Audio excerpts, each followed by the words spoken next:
नमस्कार, मैं हूं संजय राजन। आप देख रहे हैं एपेक्स न्यूज इंडिया। आपका स्वागत है आपके विशेष कार्यक्रम मुद्दे की बात राजन के साथ में।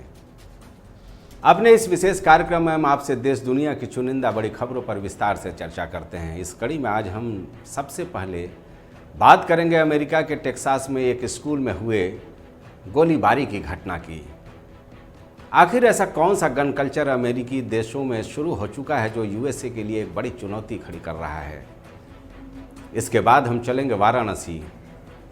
आज आपको ज्ञानवापी मस्जिद मामले में चल रहे अदालती कार्रवाई पर तो चर्चा करेंगे ही, ज्ञानवापी मस्जिद के कानूनी दांवपेच के हर पहलुओं से आपको रूबरू कराने की कोशिश करेंगे। आज का हमारा तीसरा मुद्दा होगा कांग्रेस के लिए लगातार बढ़ती मुसीबतों से संबंधित। अब तो कपिल सिब्बल ने भी समाजवादी पार्टी के बैनर तले राज्यसभा के लिए नामांकन कर दिया है। इसके बाद हमारा आखिरी मुद्दा होगा सदन में नेता सदन की भूमिका में योगी आदित्यनाथ और नेता विरोधी दल की भूमिका में अखिलेश यादव कैसे सामने सामने आ गए हैं।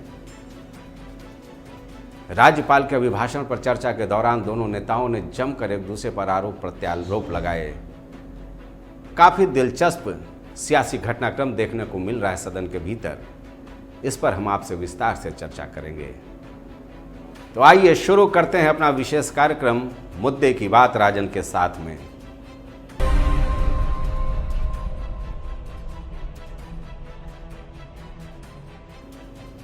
तो सबसे पहले हम चलते हैं अमेरिका के टेक्सास। देखिए कितना भयावह मंजर रहा वहां।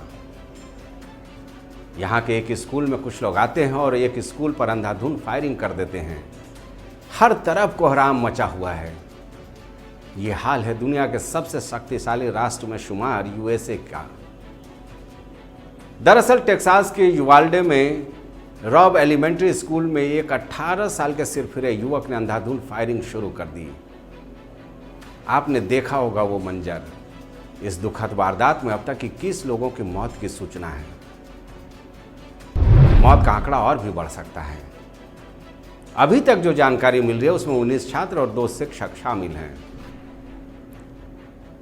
इस फायरिंग में जो सूचना मिल रही है अभी तक 13 बच्चे, स्कूल के स्टाफ और कुछ पुलिसकर्मी घायल हुए हैं।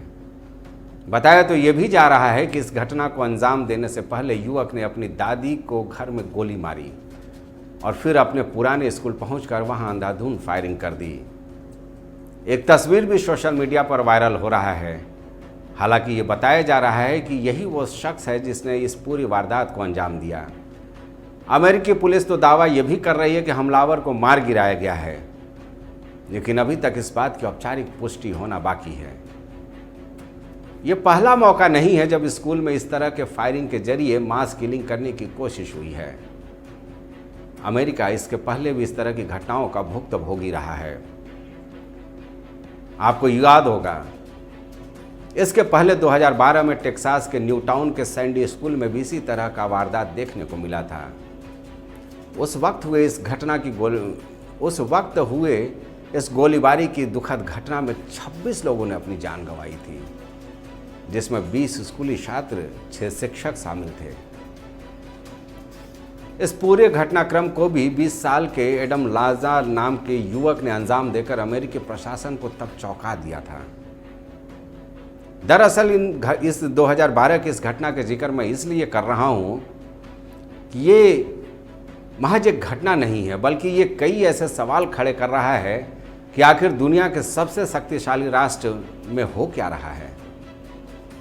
माना तो ये जाता है, दावा भी यही किया जाता है कि अमेरिकी सबसे सुरक्षित राष्ट्र के बासिंदा हैं, लेकिन इस घटना से अमेरिका की सुरक्षा व्यवस्था पर सवाल खड़ा होना लाजमी है।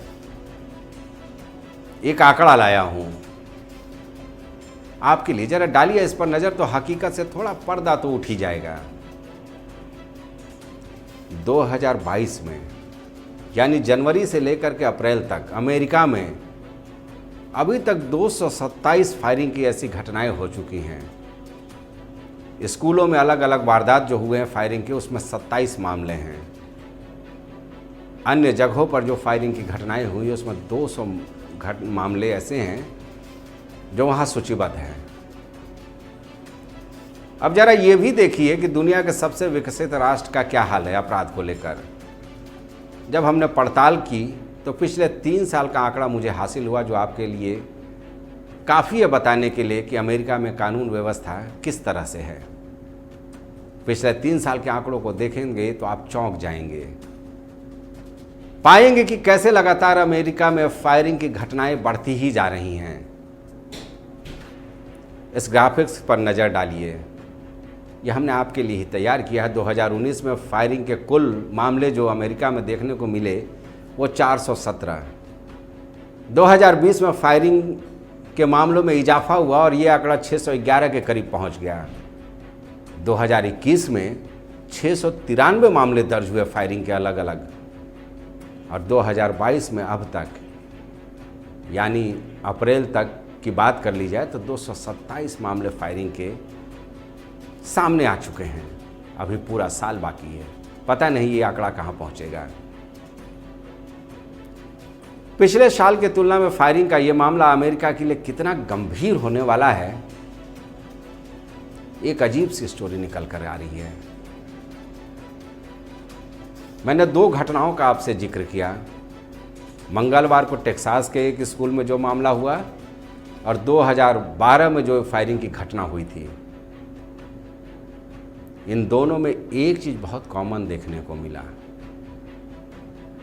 दोनों ही मामले में युवक ने पहले अपनों की हत्या की और फिर स्कूल पर हमला किया। अमेरिका जैसे विकसित देशों में हिप्पी कल्चर, गन कल्चर ऐसे वारदातों के लिए सीधे सीधे जिम्मेवार हैं। इन सब से ऊपर अमूमन हर विकसित राष्ट्र में पारिवारिक संबंधों का कोई अहम स्थान न होना, परिवार में बिखराव और इस बिखराव की वजह से बच्चों में संस्कार की कमी, मानसिक डिप्रेशन जैसे बीमारियों में लगातार इजाफा होना ऐसी घटनाओं के मूल में है। हालांकि अब कोशिश विकसित राष्ट्रों में भी हो रहा है, पूरी दुनिया इस बात पर ध्यान दे रही है कि योग जैसे वैकल्पिक माध्यमों से मानसिक डिप्रेशन को दूर किया जा सके। भौतिकवादी युगों में जीवन जीने वाले विकसित राष्ट्र के बासिंदों में सुकून की निहायत ही कमी होती है। ये मैं नहीं कह रहा हूं, बल्कि कई रिसर्च और स्टडी में ये मामला सामने आ चुका है। बहरहाल अमेरिका में जो कुछ हुआ, टेक्सास में जो कुछ हुआ, राष्ट्रपति जो बाइडेन ने इस घटना पर अफसोस जाहिर की है। गन लॉबी के खिलाफ सख्त कार्रवाई की चेतावनी भी दी है।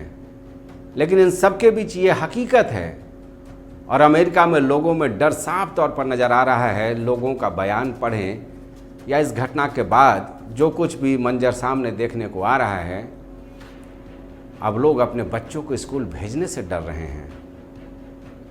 अमेरिकी सरकार को ये जरूर देखना होगा कि ऐसी घटनाएं उसके राष्ट्र पर सवालिया निशान लगा रहे हैं। क्योंकि चलो विकासशील और अविकसित देशों में ऐसी घटनाएं हो तो एक बार समझा जा सकता है, लेकिन दुनिया के सबसे ताकतवर देश में ऐसी घटना वाकई कई सवाल खड़ी करती है। वक्त हो चला एक छोटे से ब्रेक का। ब्रेक के उस पार हम चलेंगे वाराणसी और चर्चा करेंगे ज्ञानवापी मस्जिद विवाद की। अदालत की कार्रवाई शुरू हो चुकी है। ऐसा लगने लगा है कि अब कानूनी लड़ाई लंबी चलने वाली है। क्या कहती है ग्रहों की चाल? कौन सा उपाय बदलेगा आपकी किस्मत? आज क्या करें क्या ना करें, आपकी हर समस्या का हमारे पास समाधान विद्यावारिधि आचार्य दीनदयाल मणि त्रिपाठी के साथ जल्द आ रहा है भाग्य कनेक्शन, सिर्फ एपेक्स न्यूज इंडिया पर सच के साथ। ब्रेक के बाद आपका एक बार फिर स्वागत है। अब चलिए देख लिया जाए वाराणसी के ज्ञानवापी मस्जिद विवाद में क्या कुछ अपडेट आ गया है। हाँ, ज्ञानवापी मस्जिद विवाद पर चर्चा करने के पहले जरा देश के दूसरे विवादित मामलों पर भी एक नज़र डाल लिया जाए तो बेहतर होगा। मैंने सोचा थोड़ी चर्चा उसकी भी कर ली जाए आपसे। मसलन कुतुब मीनार के क़ुव्वतुल इस्लाम मस्जिद की। यहाँ भी दावा किया गया है कि जैन मंदिरों को तोड़कर मस्जिद बनाई गई है। मामला अदालत तक पहुँच गया है। सुनवाई की अगली तारीख भी मिल चुकी है। देख लीजिए एक बार आप भी कि कब कब कौन कौन से मामले में सुनवाई होनी है और कहां पर सुनवाई चल रही है।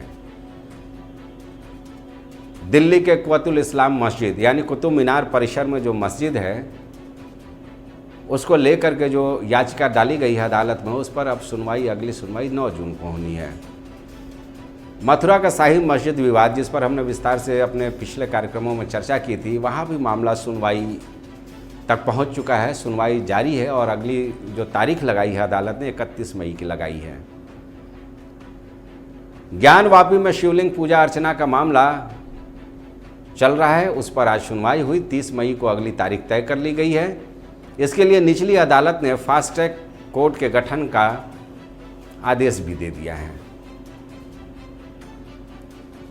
दरअसल शिवलिंग मिलने के दावे के साथ ही मंदिर पक्ष लगातार, मैं ज्ञानवापी मस्जिद विवाद की बात कर रहा हूं कि वहां जैसे ही शिवलिंग मिली है, जो दावा किया जा रहा है हिंदू पक्ष की ओर से कि वह शिवलिंग है, अब उसकी विधिवत पूजा अर्चना की मांग शुरू हो गई है। निचली अदालत में 7 याचिकाएं अलग अलग हैं हिंदू पक्ष की ओर से। अब सुप्रीम कोर्ट में भी एक याचिका दायर की गई है कि जो तथाकथित शिवलिंग मिला है ज्ञानवापी मंदिर परिषद में वजू खाने में, उस पर तत्काल पूजा करने की इजाज़त दी जाए। सर्वोच्च अदालत अभी क्या व्यवस्था देती है ये तो देखने वाली बात होगी, लेकिन निचली अदालत ने इस मामले में दायर याचिका को फिलहाल फास्ट ट्रैक कोर्ट को ट्रांसफ़र कर दिया है। इसके लिए फास्ट ट्रैक कोर्ट गठित की जाएगी, जिस पर 30 मई से लगातार सुनवाई शुरू हो जाएगी। 6 अन्य मामलों पर अभी सुनवाई की अलग अलग तारीखें हैं, उस पर लगातार सुनवाई चल रही है। कई घटनाक्रम साथ चल रहे हैं पूरे देश में। अब देखिए ना, उधर आगरा में एक नई दावेदारी आ गई है। ताज की नक्काशी में दावेदारों ने स्वास्तिक ढूंढ निकाला है। गोवा में पुराने मंदिरों के जीर्णोद्धार की तैयारी है, मुख्यमंत्री ने खुद इस बात की घोषणा की है। मैंगलोर में भी एक मस्जिद में कुछ ऐसे अवशेष की बात कही जा रही है जो हिंदू धर्म में ही हो सकते हैं। अभी तो बहुत कुछ बाकी है, आगे आगे देखते जाइए और कितने मंदिर मस्जिद के मामले सामने आते हैं। एकदम से बाढ़ सी आ गई है ऐसे विवादों को लेकर। अदालती कार्रवाई अपनी जगह, सियासी बयानबाजी चरम पर है। अब देखिए अगला कौन सा मंदिर मस्जिद का नया मुद्दा खड़ा होता है। आपको बताता रहूँगा हर अपडेट।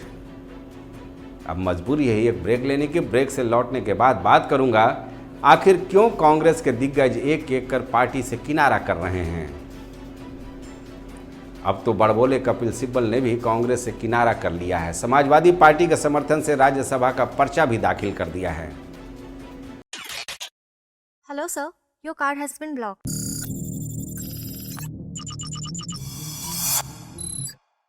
What the hell? ये किसने मेरे अकाउंट से निकाल लिए पैसे?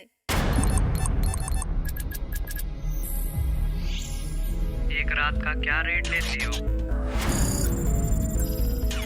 वो सुसाइड नहीं कर सकती, ये मर्डर है।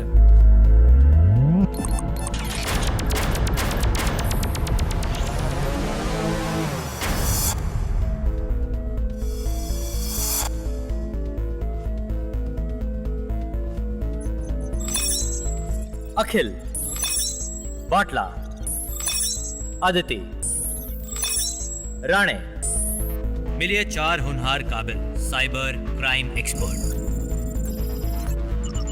ये टीम मुश्किल से मुश्किल कोड करे ब्रेक।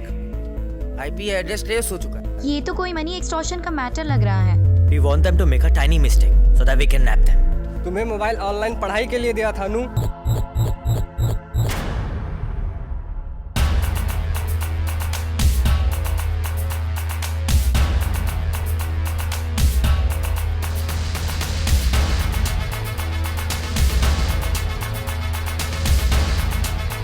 मुझे इस बंदे की एक एक मोमेंट की रिपोर्ट चाहिए।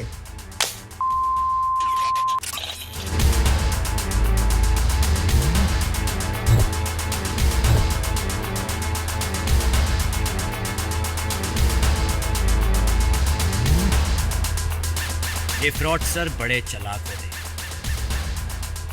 और इनकी हर चालाकी को जो मात दे दे उन्हें साइबर सिंघम कहते हैं।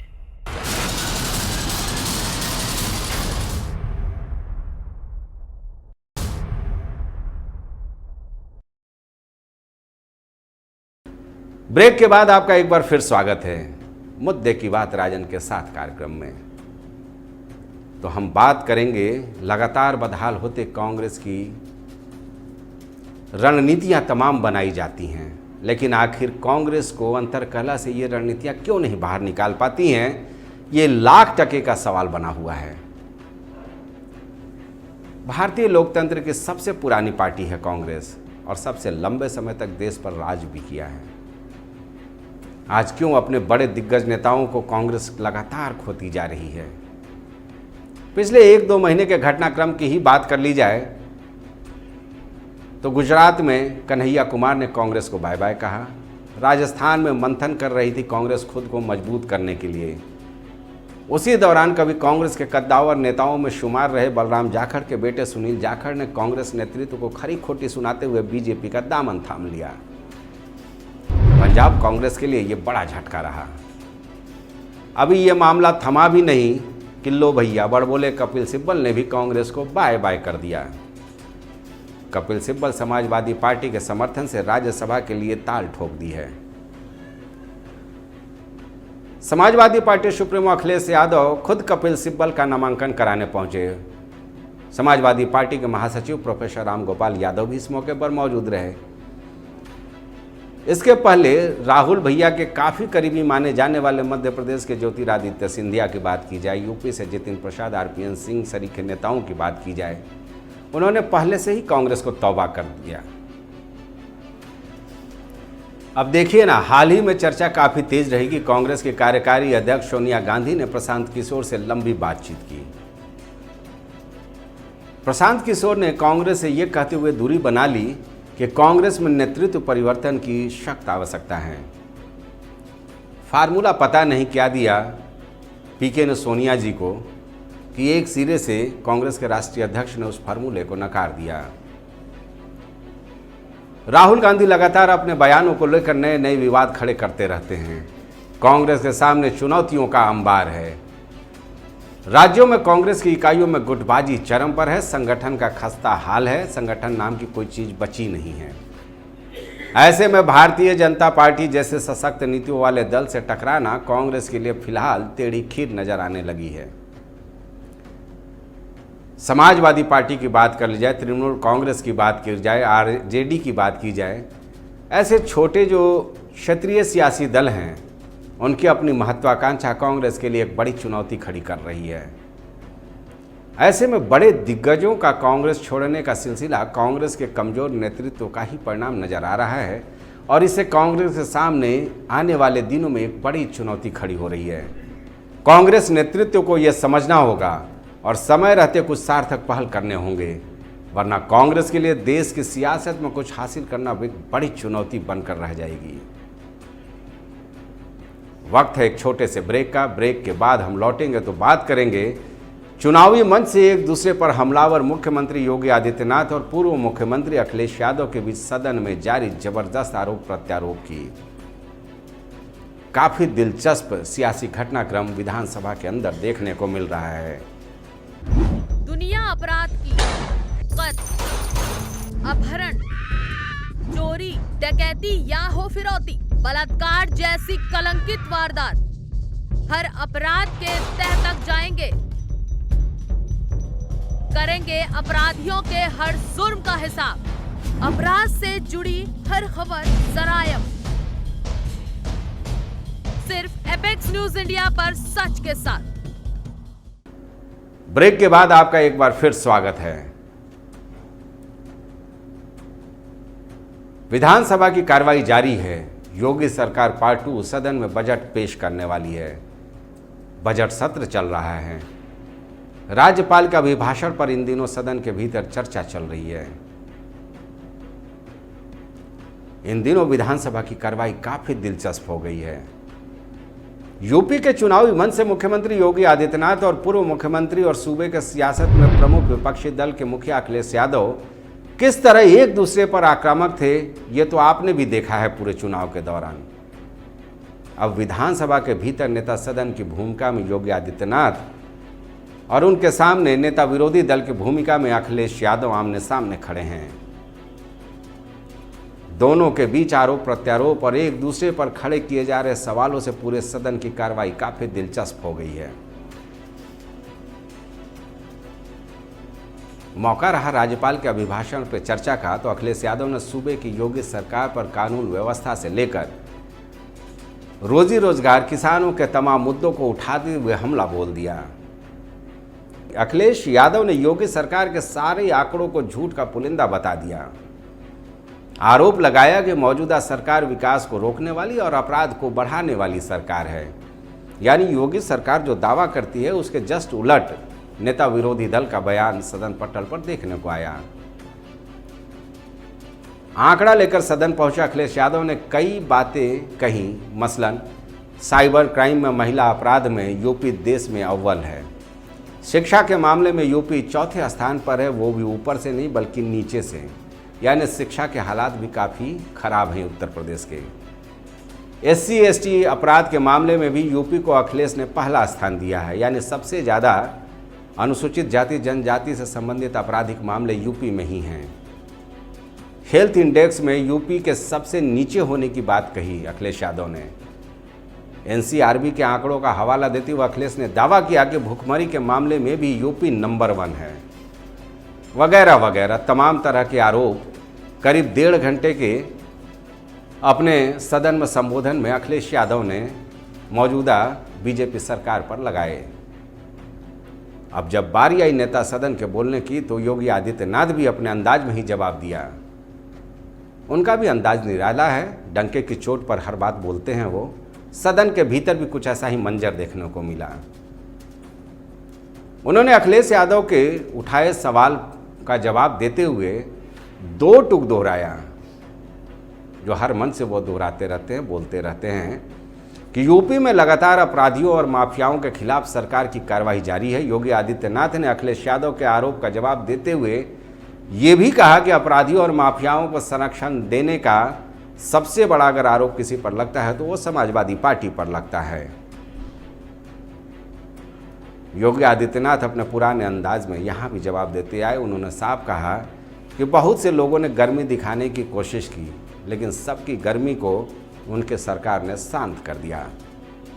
गर्मी वाला बयान आपको याद होगा कि चुनाव के दौरान भी काफी चर्चा का केंद्र रहा। मुख्यमंत्री योगी आदित्यनाथ ने 2 टूक कहा कि अपराधियों और भ्रष्टाचार के खिलाफ सरकार की जीरो टॉलरेंस की नीति जारी है और आगे भी जारी रहेगी। सरकार पूरी ईमानदारी और निष्ठा से लोगों की सेवा में लगी है। एक और मुद्दा योगी ने उठाया इस मंच पर, सदन के भीतर।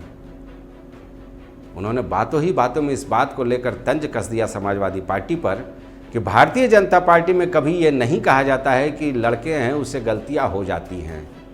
अब ये वाक्य आपको याद होगा, पिछले लोकसभा चुनाव के दौरान तात्कालिक समाजवादी पार्टी के जो मुखिया थे मुलायम सिंह यादव ने बलात्कार जैसे मामलों को लेकर बयान दिया था, जो पूरे यूपी में ही नहीं बल्कि पूरे देश में एक आलोचना का बड़ा केंद्र बना था।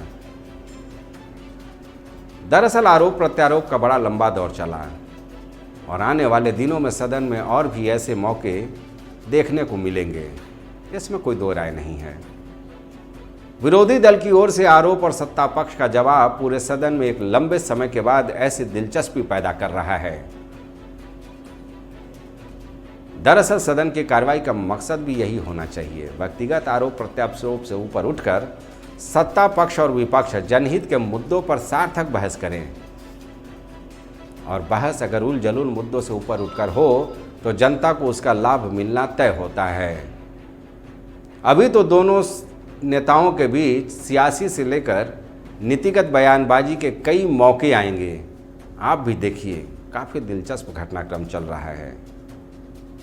अखिलेश यादव के हर आरोप का मुख्यमंत्री योगी आदित्यनाथ भी करारा जवाब दे रहे हैं, काफ़ी बेबाकी से जवाब दे रहे हैं। सदन का माहौल और बहस काफ़ी दिलचस्प नज़ारा पेश कर रहा है।